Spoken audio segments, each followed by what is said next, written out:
नमस्ते, मैं डॉक्टर सुमीत कौर मेहता नासिक से।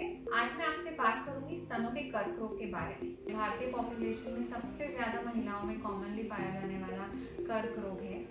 इससे हम कैसे बचें? तो हम सेल्फ ब्रेस्ट एग्जामिनेशन कर सकते हैं। मतलब हमारे जैसे ही पीरियड्स खत्म होते हैं, हम हमारे फिंगर टिप्स के थ्रू प्रॉपरली चेक करें कि हमें कोई गांठ तो नहीं है। इसकी लक्षणें कैसी हो सकती हैं? तो इसकी लक्षणें हमें कोई गांठ महसूस हो सकती है। वो जो गांठ होती है वो नॉर्मली हार्ड होती है, थोड़ी कड़क होती है और इस गांठ में यूजुअली पेन नहीं होता। अगर ऐसी कोई गांठ आपको महसूस हो रही है या फिर आपके निपल से कोई डिस्चार्ज आ रहा है या फिर आपको लग रहा है कि आपके दोनों ब्रेस्ट के साइज में, शेप में कुछ डिफरेंस है पहले से, या फिर ऐसा ऑरेंज जैसा, संतरे जैसा, कुछ स्किन जैसा आपको लग रहा है या फिर कुछ रेडनेस है, तो डेफिनेटली आपको आपके गायनेकोलॉजिस्ट के पास तुरंत जाना चाहिए।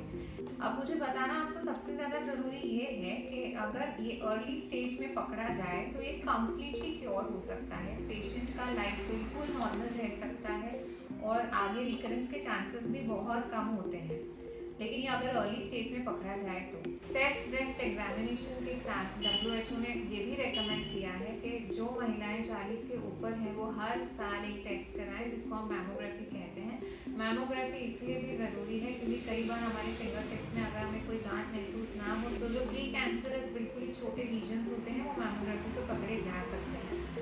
अब मुझे स्पेशली मेंशन करना है जेनेटिक केसेस के बारे में। अगर आपकी सिस्टर, आपकी मदर या आपकी मासी, इन लोगों को अगर सीए ब्रेस्ट की तकलीफ रह चुकी है, चांसेस है कि आपको भी सीए ब्रेस्ट या फिर स्तनों का कर्क रोग हो सकता है। तो ऐसे केसेस में आप प्लीज़ 40 से पहले ही सोनोग्राफी रेगुलरली कराया कीजिए। और सारी महिलाओं के लिए जैसे मैंने एक्सप्लेन किया है सेल्फ ब्रेस्ट एग्जामिनेशन प्लीज़ आप अगले महीने से ही जैसे पीरियड्स खत्म होते हैं शुरू कीजिएगा। Thank you.